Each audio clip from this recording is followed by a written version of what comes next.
Hey, welcome back to another episode of Let's Play Dead in Vinland, the how's life treating ya edition.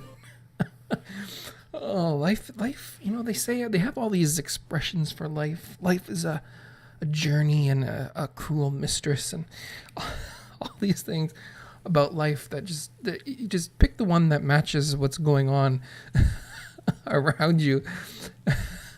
And that's really the whole point. Like, they don't tell you anything about the secret to life, or they try to, but they really just it's like, how's the weather? Well, it's hot and it's a little bit cool, and then it's gonna rain after the sun is out. You know, it's like it's not even hedging your bets. It's like literally just saying every possible thing in order to make you feel better, depending on what your current situation is. You know, right now life is I don't even want to go there. Yeah, so I'm coming at you live here from I hope the audio is going to be okay.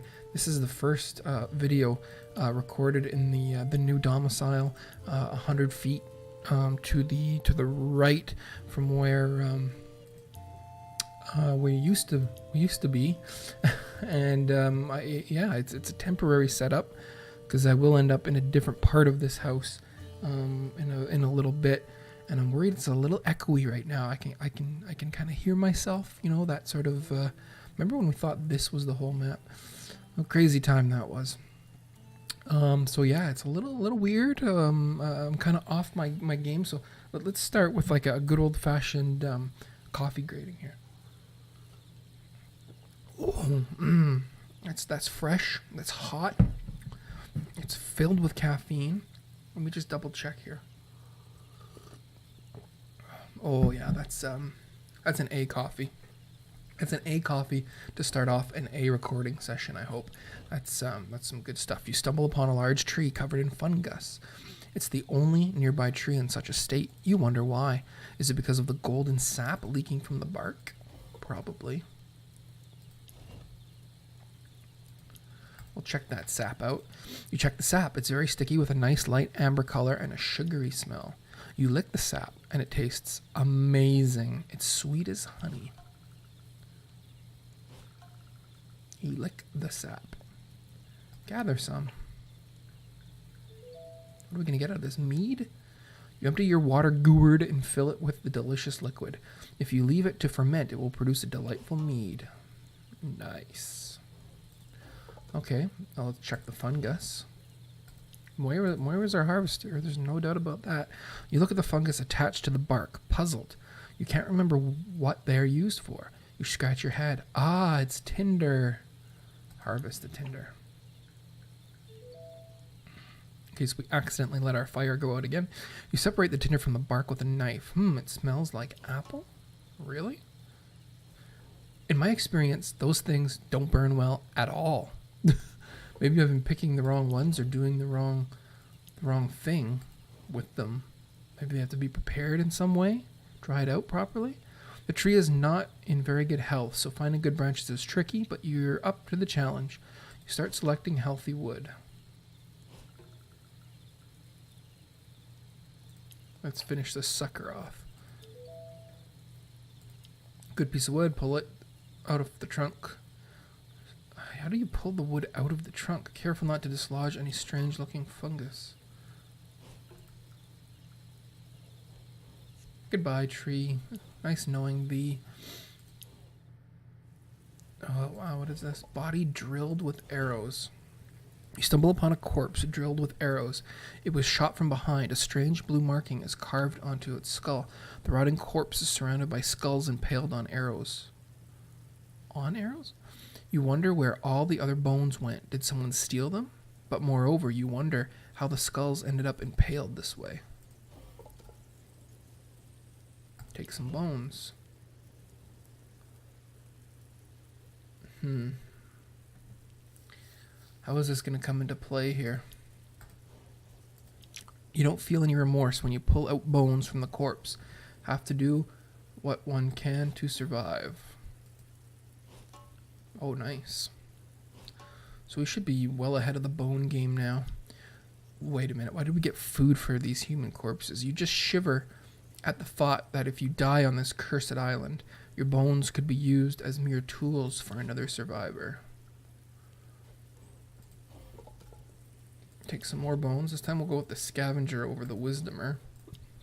Don't feel any remorse. We got 4 bones. I guess it depends on how much stress we get out of it. Yeah. Interesting. Examine the corpse. Tomo the courageous. You approach the strange-looking corpse. There's no cloth left except a cobalt blue loincloth. A golden bracelet circles the corpse's right wrist. Most of its skin has already been eaten. Arm bears traces of faded ink, but it's nothing compared to the head. A strange symbol is carved into the bone.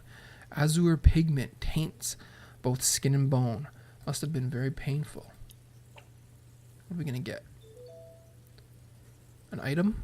Bracelet is clutched tight around the wrist of the corpse. You pull with all your might and break the wrist. The bracelet slides on the ground. You pick up the bracelet. Your left eye itches. As you rub it with the back of your hand, your vision starts to blur. Soon, you can't see anything from your left eye. Shit, was the bracelet coated in poison? The corpse is old. The poison should fade soon, right? You hope it will. You rub the bracelet on your clothes to remove all the remaining poison and store it in your pouch. Those hands are going to need washing as well. Huh.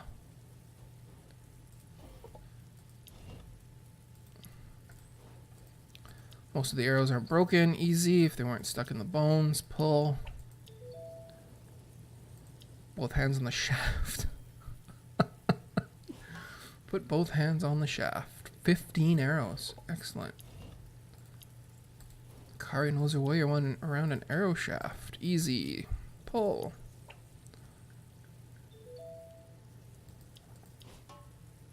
Wow. So long, body drilled with arrows, corpse drilled with arrows. So Roman, why the vague sort of regret infused tone about the saying of the different sayings related to how's life? Well, things have not gone smoothly since. Well, no, they have in a lot of ways. Everything's fine. Again, I tend to come across as if the world is on fire. And it's not. We moved in. We still have stuff at the other place, but we're living here now, technically. Kids went to school on the bus from here, come home from school here. We're eating suppers here. We're living here now. We're in the new place. Much bigger, a lot more light. It's very... It's a bigger, better place in a lot of ways. So everything's going good in that respect. Getting settled slowly but surely. But it's like, remember how I said there was certain key jobs, like the furnace is still not done yet, right? Because of the 3-wire mystery. So that's still on my list for needing to be done. And it's, starting to weigh on my conscience here, on my poor little brain. The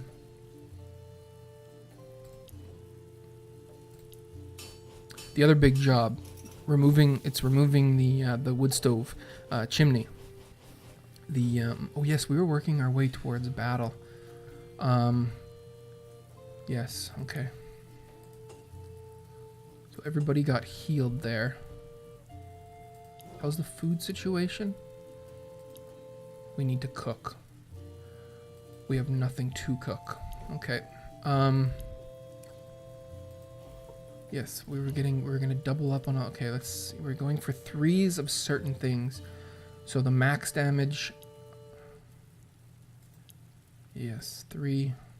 Maybe we'll even go for a 3rd crit. Go 3, so another iron whetstone. What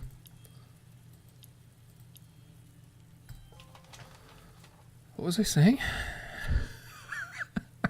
Oh yes, my big jobs basically still aren't done, and the wood stove chimney has to come down to replace with another different secondary heating source, and that's the big one that has to get done. It's weather sensitive. I can't be up on that roof when it's snowing and below 0 degrees Celsius, right? So that one's critical. I'm supposed to be doing that one today. I'm hoping to God that everything works out, because by Saturday, which is a couple days away, it's not going to be doable, it doesn't look like. So it's got to get done today. I'm really worried about that one. So that's why life isn't the absolute great. I didn't get to record the other day also, which kind of it tends to level me out and mellow me out, and gives me a chance to vent and talk and discuss and things of that nature, which isn't just in general is an all-around sort of improvement to my psyche, and it helps out a lot, which I didn't get to do. So okay, so we're going for sickness here. Disease, yeah, okay, so that's good. Kari needs a partner though. Is there anybody else? Wow, everyone's really pretty much in good shape. 2 high charisma people, that's nice. So yeah, so that's weighing on my mind. And then to throw everything in the wrench in the whole works, I had an easy job to do. It wasn't even on my radar. I just thought, hey, I'll stop and do this 2 days ago. We needed new taps in the sink and at the kitchen and the bathroom. Easy stuff. I'm no plumber. I'm no major home repair guy. I can swing a hammer. I know the basics of plumbing. Not a big deal, right? Changing taps is a no-brainer. That's nothing. So imagine my surprise when, oh my God, ferocious beast. That would be amazing on Kari.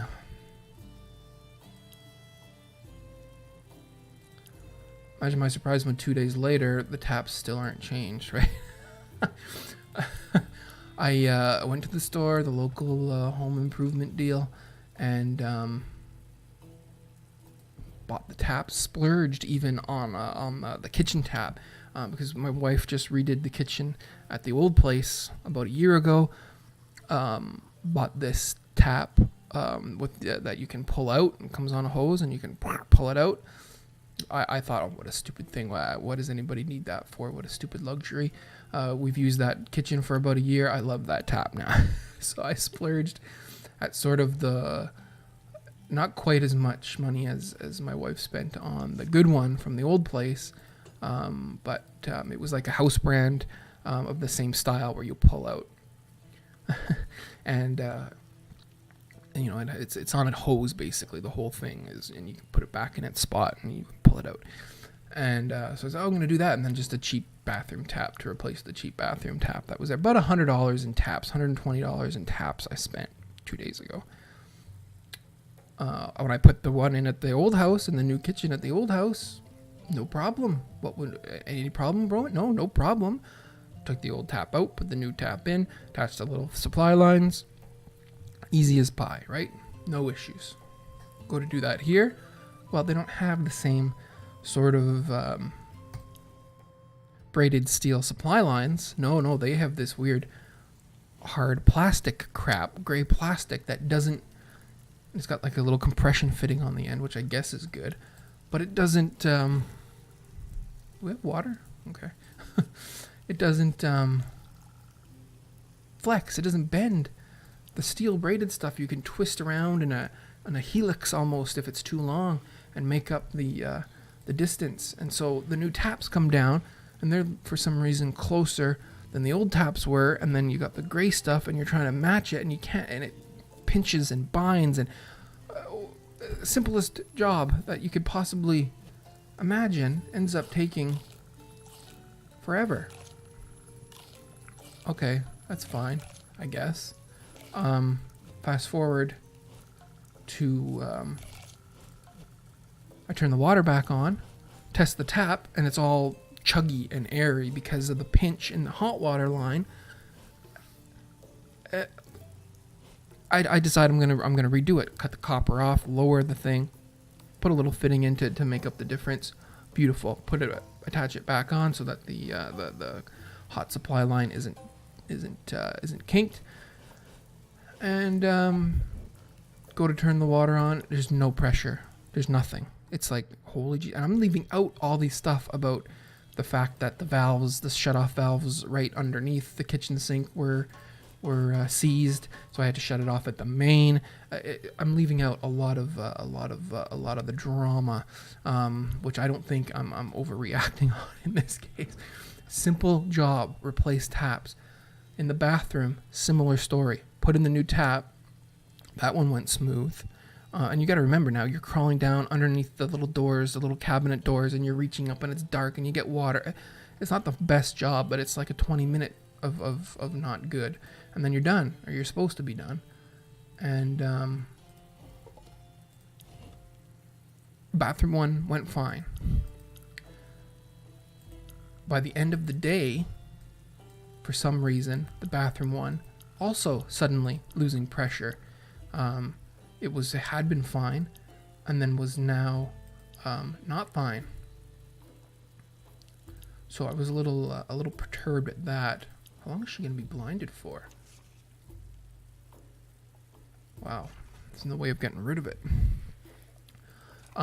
So basically, by the next morning after the first day, and because what I had done was I left the kitchen with no water. Did I? No. How did I leave the kitchen one? I couldn't have left it with no water because I left it in shambles anyway because the valves were seized. And the only way to shut off the water to the kitchen one was to turn off the main. I'm sure this is boring you, but I'm going to finish because I need to finish this train of thought. So the next morning, the kitchen one is in shambles. It's not attached properly. I've left the hose out. It's a mess and it's got no pressure. I said, well, we've got the bathroom one. We can get through. I'll fix it the next day. And you got to remember, life is still going on around this. You know, kids are doing homework. Supper's got to get cooked. There's all kind of, you know, it's a mess. It's 4 people that need to go about their life here. So, but I finished the day with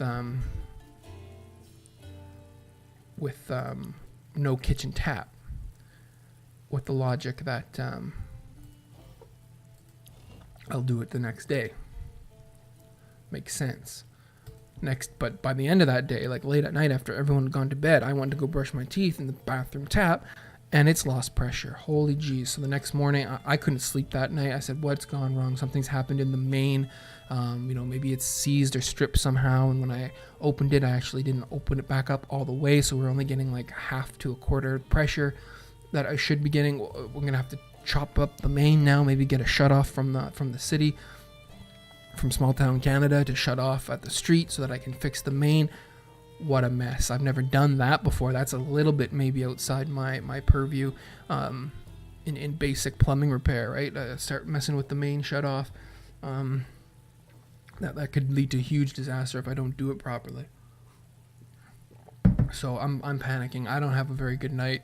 I finally get some sleep. I know the kids and everybody has to shower in the morning.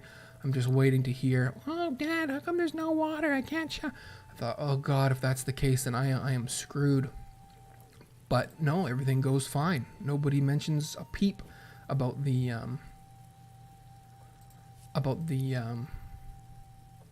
bathroom, the shower. No issues. Everyone showers fine. They may say after, oh, the bathroom tap's a little weird. How come you're not getting any water? My wife texts me from work. It was a little funky this morning, the old bathroom tap. I was, yeah, I know, but I'm just glad that the shower was okay. Like, well, I never touched the bathtub, so seems to be only the things that I'm touching that are getting screwed. What's going on here? It's kind of, there's nothing for me to screw up, really. Like, what could I possibly even be screwing up? I mean, let's talk about this. Well, practically here. As you walk through the woods, you spot an unmoving boar on rocks, sniffing at the air. By chance, it hasn't seen you yet.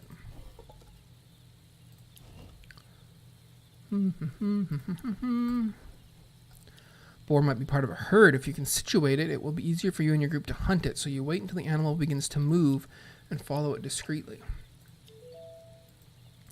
Follow the animal from a distance without noticing you. After a few minutes, it stops once again, and you can see it eating something. Looking closely, you notice some mushrooms under the tree, each one more colorful than the last. You take advantage of the fact that the boar is busy eating to gather some. When you raise your head, you see the animal is gone. You return to camp without a boar, but you're not empty-handed. Strange shrooms. What do those shrooms do? I don't remember seeing these strange shrooms. I would have definitely investigated that. What do these do? Oh, depression, but they add sickness. What a horrible trade-off. So yeah, so that was day 2. I spent all day yesterday, day 2, trying to fix this problem. And I must have put the old bathroom tap and new bathroom tap in and out of the bathroom, I don't know, 3 or 4 times. You're on your back, you're twisted, you're trying to, then my flashlight goes dead. I got to charge the flashlight. Then I realize, you know what, I'm doing this 100 times today. I'm going to need a proper wrench. I'm not using these crappy adjustable crescent wrenches anymore. So I go back to the old house, into my workshop / garage. I got all my wrenches. I find some decent wrenches. Then I come back, do it again, and then meanwhile the kitchen tap, same thing. I'll test this one, back to the old one. No, and then I cut this, go to the store. I'm gonna replace the other supply line, replace all the supply lines for both taps. It's 4 supply lines, cut, put in a new valve, new shut-off valve. Had this big plan, seized valves in the kitchen. I was gonna cut them out right from the basement up. They make it so easy now, home plumbing with the shark bite stuff. It's like, it's a no-brainer. Like, how do you, it's so quick and from what I can tell, reliable. You don't need a plumber and all the solder and shit. It's expensive, but money spent improving a house to me is not expensive at all. So then I run into a problem that one of the lines is right next to the joist in the basement. I can't cut it with my pipe cutter. It's a mess. You know, I've never had this much. This house is like, the new house here is like 30 years old. I think it was built in the late 80s. Yeah, something like that. And the other house we just came from was like 60 years old. It was built in the mid or late 60s. So maybe 50 to 60 years old. And never had any issue with the plumbing at the other place. Cut stuff, replace supply lines, replace taps all the time. Not all the time, but we did both the kitchen and the bathroom there as well. Never had an issue. Replaced cartridges in the bathtub faucets or handles. No issue. This one, simple task. I can't get it. I got both old taps now installed in the kitchen and the bathroom.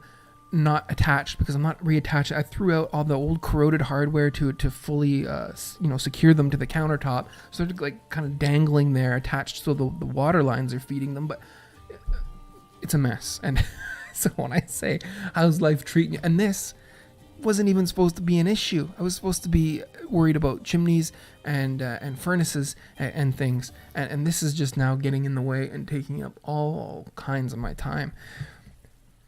So when I say how's life treating you, that's why I'm kind of in the life's a bitch kind of category at the moment. But I know there are to bring it full circle here, there are a dozen other sayings. Life's a journey and life is suffering. I might be at the life is suffering kind of stage right now. And I'm sorry to have wasted so much of your time. We kind of got through a couple of things, right? Something about a boar, I think, and some shrooms. I don't know. We're 23, 24 minutes in. If you're still around, thanks so much. Until next time. See you soon.